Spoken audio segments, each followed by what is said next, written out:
Have you ever caught yourself muttering under your breath while trying to remember where you parked your car?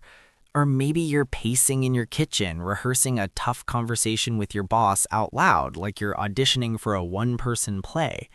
Okay, so I'll say this, and then if they push back, I'll counter with that. Sound familiar?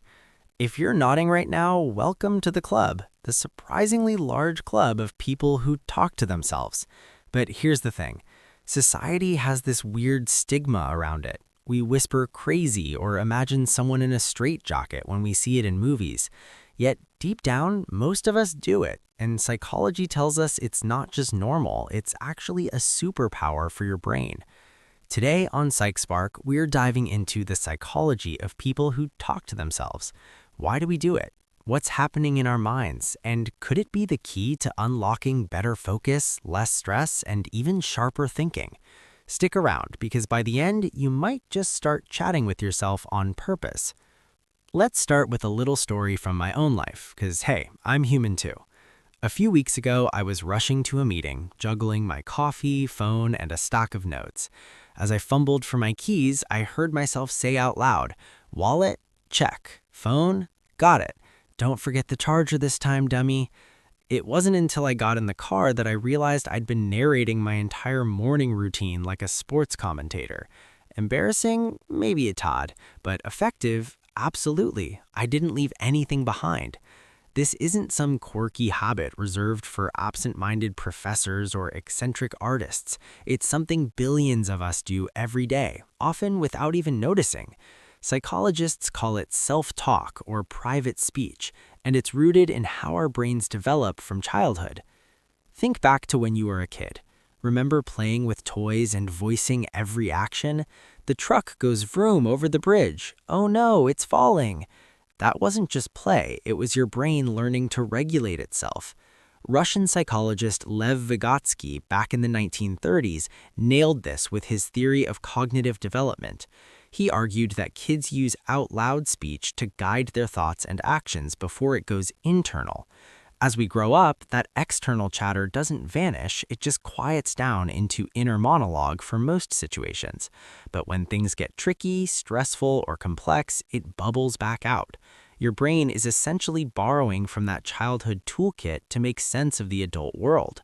It's like having a built-in coach whispering strategies in your ear, except sometimes that coach forgets to whisper and belts it out instead. Now, why does this happen more for some people than others? It boils down to personality, environment, and even brain wiring. Introverts, for instance, might talk to themselves as a way to process thoughts without the drain of social interaction. Extroverts, they could be rehearsing ideas to share later, turning solo time into a preview party. And let's not forget stress. Oh boy, does anxiety love a good monologue. When your mind is racing with what-ifs, speaking them aloud can slow the mental treadmill. It's like hitting the brakes on a runaway train of thoughts. A study from the University of Toronto found that people who engage in self-talk during high-pressure tasks like public speaking report lower anxiety levels. They literally talk themselves down from the ledge, reframing nerves as excitement. "You've got this," you might say to your reflection in the mirror before a date or interview. And guess what? Your brain listens. Neuroscientists have scanned brains during self-talk and seen activation in areas like the prefrontal cortex, the CEO of decision-making, and the Broca's area, which handles speech production. It's not just noise, it's your neural network teaming up to problem solve in real time. But here's where it gets fascinating. Not all self-talk is created equal. There's the motivational kind, like athletes pumping themselves up before a game. "Come on, push through, one more lap." Tennis legend Serena Williams is famous for her on-court mutterings, and research from sports psychology backs it up. A meta-analysis in the Journal of Sports Sciences reviewed over 60 studies and concluded that instructional self-talk, like telling yourself, "keep your eye on the ball," boosts performance by up to 11%. It's like programming your own autopilot. Then there's exploratory self-talk, where you're brainstorming aloud. "If I take this route, I'll hit traffic, but that way has construction. Maybe the back roads." This is your brain externalizing options to weigh them better, almost like laying out puzzle pieces on a table instead of juggling them in your head. Of course, we can't ignore the darker side. Sometimes self-talk turns negative, like a harsh inner critic spilling over. You're such an idiot for forgetting that deadline. Ouch. For people prone to rumination, those endless mental loops, out loud negativity can amplify it, feeding into conditions like depression or anxiety disorders. But even here, psychology offers hope. Cognitive behavioral therapy, CBT, teaches us to flip the script, turning "I can't do this" into "I've handled tough stuff before. What's one step I can take?"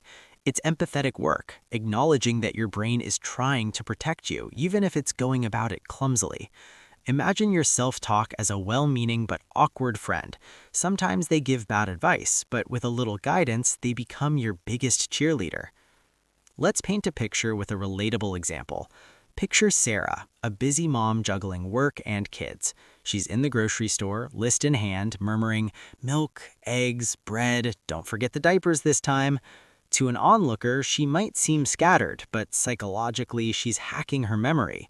This is called verbal encoding, where speaking reinforces neural pathways, making recall easier. A classic experiment from the 1970s by psychologist Alan Badley showed that articulating tasks aloud improves working memory, especially under distraction. In Sarah's case, the bustling store is full of sensory overload, crying babies, beeping scanners, but her self-talk acts as a filter, keeping her focused. Now extend that to bigger life moments. Ever talked yourself through a breakup? "He wasn't right for me anyway. Remember how he never listened?" That's emotional regulation in action, helping you process pain without bottling it up. It's raw, it's human, and it's profoundly adaptive. Culturally, this habit shows up everywhere, often with a twist of humor or wisdom. In ancient Greece, philosophers like Socrates were said to engage in dialogues with themselves, pondering ethics aloud. Fast forward to today, and comedians like Ellen DeGeneres joke about it in routines, making us laugh at our shared quirks. Or think about musicians composing lyrics. Bob Dylan reportedly mumbled melodies to himself while walking the streets of New York. It's creativity unchained. And in Eastern philosophies like mindfulness and Buddhism, there's a parallel. Observing your thoughts without judgment, sometimes voicing them to gain distance. "Ah, there's that worry again." It's a gentle way to detach, turning self-talk from a torrent into a trickle. But what if you're someone who rarely talks to yourself? Does that mean your brain is wired differently? Not necessarily. Some people internalize it so seamlessly it's silent. Others might use writing or drawing as outlets. The key is finding what works for you. If self-talk feels unnatural, try it in private first. Whisper instructions during a workout or narrate your cooking. You might surprise yourself with how sharp it sharpens your edge. And for those who do it a lot, embrace it without shame. Society might raise an eyebrow, but science gives a thumbs up. A 2012 study in the Quarterly Journal of Experimental Psychology had participants repeat words out loud while performing visual tasks. It actually blocked distracting inner chatter, improving focus.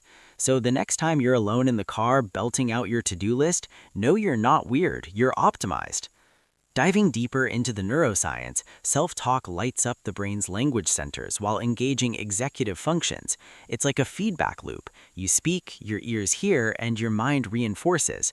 This auditory input could even help with impulse control. Ever told yourself, "No, don't buy that impulse snack at the checkout"? That's your prefrontal cortex overriding the reward-seeking amygdala. In kids with ADHD, therapists encourage out-loud self-instruction to build this skill, and it works wonders for adults too. But when does it cross into concern? If self-talk becomes compulsive, unresponsive to reality like hallucinations in schizophrenia, or disrupts daily life, that's when professional help shines. Most of us, though, are just fine. It's a sign of an active, adaptive mind. As we wrap this up, let's shift perspective. Talking to yourself isn't a flaw. It's evidence of your brain's incredible flexibility. It's how we navigate chaos, celebrate wins, and heal hurts. So the next time you catch yourself in mid-monologue, smile. Give that inner voice a high five. It's been with you since those toy truck days, guiding you through life's twists. If this sparked something in you, maybe a memory or a new habit, drop a comment below. Do you talk to yourself? What's your go-to phrase? Hit that subscribe button for more Psych Sparks, and let's keep the conversation going. Until next time, keep talking. Your brain thanks you.